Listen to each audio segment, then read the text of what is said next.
Sempat ada masa ketika seluruh makhluk hidup di seluruh pulau Tamra. Namun kerukunan itu tidak bertahan lama. Kekacauan timbul ketika para dewa dan makhluk hidup bertikai. Seorang pendatang baru mengawasi sejak awal. Darah 46 anak disegel. Sebagai hasilnya kekacauan pun mereda. Untuk mencegah para monster keluar dari gerbang neraka ini, dewa menjadikan 46 anaknya sebuah dol harebang dan menutup gerbang. Begitulah kisah bagaimana Do Haerubang muncul di Pulau Jeju. Seorang fotografer menceritakan pada sepasang pengantin sambil mereka mendaki. Untuk menyembunyikan 46 anaknya, dewa membuat banyak tiruan. Karena itulah jumlahnya banyak. Pengantin pria tampaknya kelelahan, mereka sampai ke Harebang. Kedua pengantin terkagum-kagum sedangkan pria fotografer keheranan merasa seharusnya batu dol Harebang jarang diposisikan bersebelahan seperti itu. Juga saat melihat lumut musim semi di tengah musim gugur.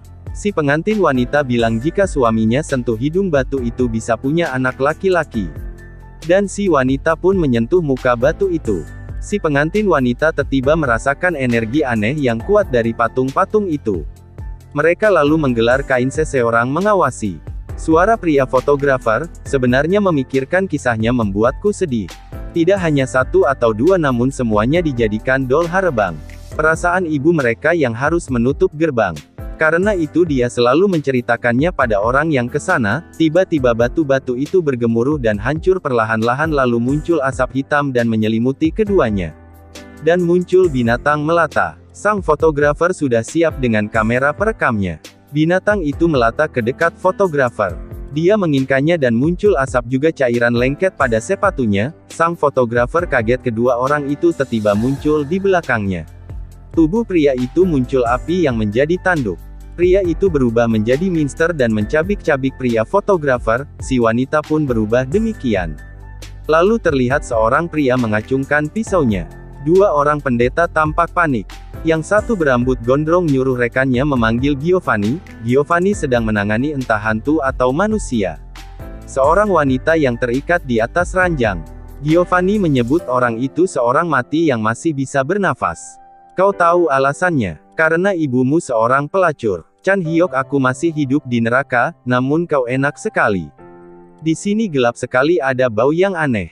Biarkan aku hidup. Selamatkan aku. Lepaskan ini. Chan Hyok minta dia menunggu. Lalu membawa salib dan meletakkan di dada orang itu. Juga entah membasuhi entah apa membuatnya targetnya makin teriak marah. Pater Giovanni meletakkan headsetnya di kepala rekannya yang baru datang lalu pada targetnya dia menangani entah orang atau hantu itu. Giovanni melihat lukisan dan tanya siapa wanita berjubah putih itu. Rekannya bilang jauh di masa lalu ada saat ketika dunia nyaris dikuasai kekuatan jahat. Wanita itu harapan dan penyelamat untuk keseimbangan dan perlindungan di dunia ini. Sayangnya dia tak bisa menunaikan misinya dan gugur. Giovanni menebak pria berjubah hitam itu membunuhnya. Memang benar dan pria itu belum mati. Dia ada di pulau itu. Jika dia bukan manusia, pendeat satunya memperingatkan Giovanni, itu pertanda dunia terancam lagi oleh makhluk-makhluk jahat. Apa ada cara menyelamatkannya? Tanya-tanya Giovanni. Dahulu kala mereka menemukan juru selamat baru. Sejak saat itu kami terus mengawasinya. Giovanni menatap lukisan itu lagi. Apa wanita itu orangnya? Si pria satunya menjawab takdir akan membawanya ke pulau itu. Pria itu meminta Giovanni pergi ke pulau itu dan membantunya menyelamatkan dunia dari krisis. Itu adalah kehendak Tuhan. Sementara itu Won Mi Ho sedang mempromosikan hotelnya. Seolah ingin membersihkan noda dan kotoran dari segala kotoran. Bisakah Anda melihat keindahan air terjun yang memukau ini? Ekspresi yang unik dan dinamik. Seseorang bertanya, ku dengar grup Dehan menghabiskan banyak uang untuk koleksi ini. Berapa jumlah sebenarnya? Wanita itu menjawab hampir ragu, seperti yang kalian tahu lukisan seorang seniman tidak fokus pada harganya, mohon fokus saja pada nilai karya seni ini. Lanjut lagi, ku dengar selain karya seni dari seniman ini, ada sekitar 100 karya seniman terkenal lainnya yang dibeli. Apa benar itu upaya penggelapan dana grup Dehan? Miho itu menegaskan setiap karya seni tersebut akan dipajang di seluruh kamar hotel Dehan. Kami ingin pengunjung yang menginap di hotel untuk bisa menikmati dan melihat lukisan-lukisan itu dengan leluasa. Pria itu tanya lagi, maksudmu semua lukisan yang mahal itu? Wanita itu menjawab, memakai lukisan. Mahal sebagai bentuk servis untuk pelanggan Hotel Dehan adalah tujuan utama kami. Kau wartawan Choi dari harian Jin Myung Kan. Jika melihat dari media sosialmu kau sering menginap di hotel kami. Jika ada lukisan yang kau inginkan mohon beritahu kami. Miho itu dipuji melakukan tugasnya dengan baik. Wanita itu tanya dengan ceria, kenapa kau tak ikut? Pria itu bilang mereka bisa bekerja dengan baik tanpa orang tua sepertinya. Wanita itu meski bekerja dengan baik masih merasa tidak tenang tampaknya. Pria yang dipanggil paman itu bilang makin mendekati usia pensiun. Wanita itu membalas zaman sekarang banyak orang bekerja meski sudah pensiun. Pria itu tidak mau. Itu melelahkan. Dia juga punya rencana sendiri. Dia ingin pergi ke Pulau Jeju dan menanam kebun dekopon. Wanita itu ingin dia berkebun di Seoul. Akan dibuatkan arboretum terbaik. Pria itu pikir dekopon akan terasa lebih enak jika ditanam di Gunung Hala. Paman, teriak wanita itu. Seorang wanita datang dan bertanya, menurutmu aku siapa? Wanita itu malah memujinya hebat bisa menemukannya. Wanita satunya mengulangi pertanyaannya dan dijawab wanita muda jika dia bibinya. Wanita lebih tua membenarkan dia bibinya sekaligus pemilik Hotel Dehan. Namun meskipun aku pemiliknya mengapa aku tahu berita tentang hotelku dari artikel? Itu berkat keponakanku yang cerdas. Miho berkata, benar. Pertumbuhan negatif 17% tahun lalu. Pertumbuhan negatif 22% tahun ini. Posisi kelima di peringkat hotel domestik. Hanya Hotel Dehan yang mengalami laju pertumbuhan negatif tiap tahun. Aku selalu gelisah untuk tinggal diam. Bibinya menyahut juga harus ada yang khawatir dialah yang berhak. Itu hotelnya bibiku, tidak nyonya pemilik hotel pasti sudah lupa sebanyak saham 40% Dehan adalah milik grup Dehan. Sebanyak 25% milik ayahku dan sahammu 17%. Lalu aku, nyaris lupa 18%. Bibinya merasa dia lancang. Miho itu menegaskan dia putri dan ahli waris satu-satunya dari Presdir Won Taehan. Tidak salah jika aku memastikan Dehan baik-baik saja kan? Bibinya merasa Miho akan buat satu kesalahan. Dan dia menantikannya. Miho menyahut aku tak akan jauh-jauh dan malam itu saat Miho dan sekretaris Kang perjalanan menuju museum seni. Tiba-tiba mobilnya disalip mobil lain. Dua orang pria berbada besar keluar dan membuat keributan dengan sekretaris Kang. Mereka masih tidak terima dengan permintaan maaf sekretaris Kang. Miho tak tahan dan membanting salah satunya. Yang lain merekamnya. Sepertinya mereka suruhan bibinya. Berita tentang Miho yang menyerang orang pun muncul. Sehingga media dan publik mengkritik keras dan memboikot. Nilai saham yang berhubungan dengan grup Dehan memburuk setelah rekaman dan berita dirilis. Para pemilik saham grup Dehan melakukan rapat darurat. Meski 3 minggu lagi rapat umum diadakan, Miho menduga itu ulah bibinya tapi bibinya menyangkal. Bibnya hanya tahu Miho punya musuh di mana-mana. Dan memberitahu Presdir amat murka sekarang. Miho pikir bibinya amat senang sekarang. Bibinya tertawa memuji baju yang dipakai Miho bagus sambil menepuk-nepuk lengannya. Miho akan menjelaskannya pada ayahnya tapi ayahnya sepertinya tak mau dengar. Ayahnya pikir mereka hidup di dunia yang mengutamakan hasil. Proses yang gagal hanyalah alasan. Namun Mihi merasa ayahnya harus tahu. Tetapi ayahnya merasa yang harus ayahnya diketahuinya adalah seberapa jatuh saham Dehan karenanya. Kerugian karena boikot dan waktu serta uang yang akan dibutuhkan untuk menyelesaikan masalah itu dan menenangkan para pemilik saham. Miho bilang bibinya yang mendalangi semua itu. Ayahnya minta tak jadikan itu masalah keluarga atau perebutan hak manajemen. Kepala pelayan Chang sudah menulis permintaan maaf tertulis tangan ke penerbit surat kabar. Dan Miho disuruh mundur dan menenangkan diri di suatu tempat. Miho pikir orang akan mengira dia kabur dari masalah jika keluar negeri. Miho merasa masalah takkan selesai jika begitu. Mihi akan menebusnya. Miho akan menunjukkan hasil yang bagus. Miho minta sekretarisnya menyelidiki dua pria yang menyebabkan insiden itu. Pamannya memuji teknik bantingannya dilakukan dengan sempurna. Miho balik memuju semua karena ajarannya. Pamannya menawari mengajar itu di sekolah tapi Miho menolak awalnya tapi setuju pergi ke SMA Tamra di Pulau Jeju. Sesampainya di bandara untuk menghindari reporter, Miho pergi lebih dulu ke tempat parkir. Seorang nenek berjalan di tengah hutan nan gelap. Di antara mobilnya dan mobil lain Miho melihat pengantin wanita tadi yang telah jadi monster. Miho lari ketakutan dikejar monster itu. Miho sembunyi tapi monster itu terus mencarinya. Miho bergelantungan pada sebuah mobil, Miho hampir saja ketahuan olehnya. Miho membunyikan alarm mobil untuk mengalihkan perhatiannya. Monster itu berteriak dan lari ke arah mobilnya. Miho sendiri berlari ke arah lain tapi monsters itu mengejarnya. Miho masuk ke sebuah mobil box. Dan si monster yang mengejarnya terantuk pintu dan terlempar saat ia menutupnya. Monster itu tangannya mampu melubangi box mobil sehingga Miho melihat wajahnya dengan jelas. Bahkan terus mencoba menjangkau Miho. Miho makin ketakutan. Dan seseorang seperti menyeberangi lautan dan melewati mobil dengan cepat menendang monster itu hingga terjatuh. Sosok pria itu menghajar monster itu habis-habisan. Dibanting dan dilempar, Van dan Miho bertatapan. Kesempatan si monster menendangnya. Namun Van berhasil merobohkannya dan membuat coretan di atas mobil box dan muncullah bunga api. Pria itu membuka pintu belakang dan menatap Miho. Miho seperti tersihir, lalu pingsan. Miho bangun dan kaget melihat sekretaris hingga tak sadar memukul hidungnya. Miho bingung apa yang terjadi padanya seingatnya ada wanita bergaun pengantin dan pria berjas hitam di bandara. Sekretaris Kang tak percaya, dia nggak lihat apapun. Nonanya tak sadarkan diri di tempat parkir. Dan truknya hancur. Dia lega Miho nggak terluka, sekretaris Kang ngasih tahu dia akan menetap di sana.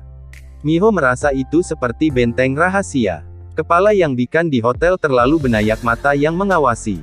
Miho membenarkan. Miho masih ragu sekretaris Kang tak melihat pria berjas hitam. Sekretaris Kang seperti ketakutan lalu bersecepat masuk, seorang bibi memperingatkan Van untuk tidak naik yang naik ke batu harebang. Bibi itu tanya tadi malam tanah bergetar dan air terombang-ambing. Angin pun bertiup dari segala penjuru. Itu meresahkannya. Rasanya familiar. Si pria bilang itu karena dia sudah terlalu lama hidup. Kau terus berdusta, anak itu datangkan. Tebak si bibi. Apa anak itu mirip dengannya? Jadi karena itulah kau mengenalinya. Apa dia mengenalimu? Tidak jawab si pria, apa dia belum sepenuhnya bangkit? Kalau begitu kenapa dia ke Tamra? Cerca si bibi. Pria itu pikir itu bukan tempat Yamge terpencil. Apa kau masih belum mengerti setelah hidup sekian lama? Bibi berkata manusia punya hukum sebab akibat dan dipertemukan oleh takdir. Akan lebih baik jika wanita itu bukan cangkang kosong, si pria bilang iblis nafsu mengincarnya. Bibi itu merasa wanita itu bukan sekedar cangkang kosong. Namun mengapa kau tampak tidak senang dia datang? Tanyanya. Roda takdirmu yang membeku kini bisa kembali berputar. Tambahnya, beberapa orang berpatroli. Lalu melihat ke dalam sebuah rumah dan berpikir semuanya tewas. Seorang anak lelaki satu-satunya yang selamat dari serangan iblis nafsu. Seluruh keluarganya dibantai, sepertinya dia tidak terdampak. 5 hari kemudian saat bulan merah terbit para pendeta akan. Baekju minta Jongeryong menghentikan kegiatannya. Baekju menegur dia ingin membesarkan anak-anak menjadi pembantai iblis lagi. Kau sudah berkali-kali gagal. Yang berhasil kau lakukan hanya membuat anak-anak tak bersalah tewas. Jongeryong berhentilah, lantas jika aku berhenti apa ada jalan lain? Tanya Jongeryong. Satu desa sudah dibantai habis oleh seekor iblis nafsu. Perisai pelindung takkan bisa bertahan lebih lama lagi. Kita tak punya pilihan selain yang diperlukan. Dan ngingetin itu demi kebaikan bersama dan kehendak Buddha Taejang, iblis nafsu diperlihatkan pada para anak lelaki dan dijelaskan makhluk itu mengambil nafsu kotor atau pikiran jahat sebagai makanan mereka. Para monster itu membantai semua makhluk hidup tanpa ampun. Tamra adalah tempat suci yang dibuat untuk menyegel makhluk itu. Namun mustahil melawan mereka dengan kekuatan manusia. Banyak korban berjatuhan demi menangkap iblis itu, pendeta itu menusukkan pisau ke perut si iblis. Lalu keluarlah serpihan api, ditaruh di wadah. Kemudian pisau yang terlihat panas itu digoreskan ke punggung seorang anak. Kemudian darah hitam iblis nafsu mengalir di punggung mereka. Namun muncul tanda sakit yang menyala di tengahnya. Juga mata memerah, 2 orang anak yang selamat dibawa ke halaman kuil dan ditunjuk sebagai pembantai iblis di kuil Taejangsa. Yang baju putih diberi nama Van artinya dia yang memiliki daging batu. Satunya diberi nama Gungtan, artinya dia yang telah menelan anak panah. Darah dari iblis nafsu telah mengaliri tubuh mereka, mereka kini separuh iblis dan separuh manusia. Tak bisa hidup lagi sebagai manusia mereka diminta kosongkan pikiran sebagai manusia. Mereka sepertinya dilatih bertarung. Gadis bernama Won Jeong melihat Van menarik batu besar. Won Miho bertemu kepala sekolah SMA Tamra Lee San Il. Pelayan yang memberitahu Presdir amat tertarik dengan perkembangan potensi SMA Tamra. Miho memberitahu ke sana karena suatu masalah, intinya dia akan bekerja keras sebisanya. Grup Dehan akan membangun auditorium baru untuk mereka. Juga merenovasi sebuah toilet menjadi lebih modern.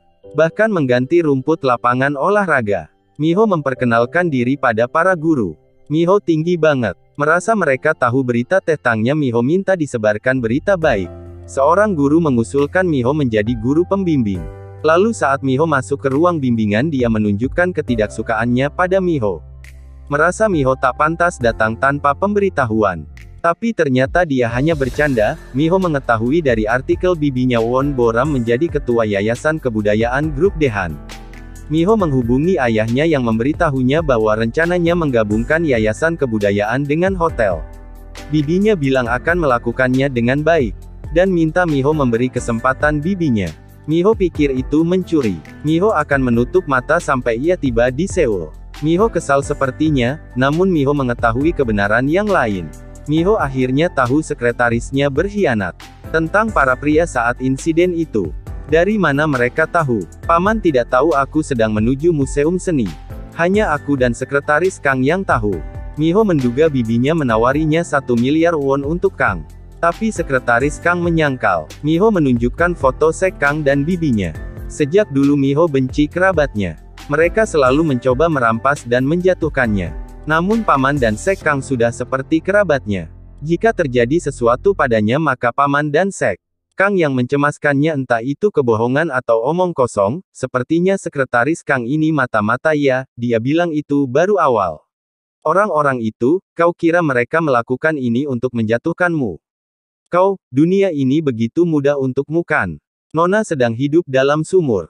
Dunia kecil yang kau lihat dalam sumur itu. Dunia yang seukuran telapak tanganmu. Jauh lebih kejam dari yang kau kira. Won Miho, kuatkan dirimu.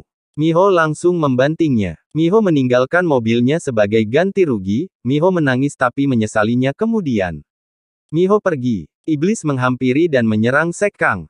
Miho sedang menelepon pamannya tapi sinyalnya menghilang. Sekretaris Kang muncul dan melarangnya pergi.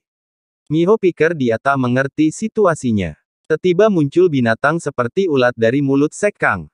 Juga kuku jari tangannya meruncing. Sek Kang hampir menyerangnya. Miho menendangnya duluan. Miho berlari. Miho masuk hutan. Sek Kang menangkapnya dan mencekiknya. Sek Kang jadi monster. Fan datang lagi menyelamatkannya dengan pisau apinya yang memotong tangan Sek Kang. Miho kaget tahu tangan Sek Kang terbagi dua. Fan kembali menatapnya.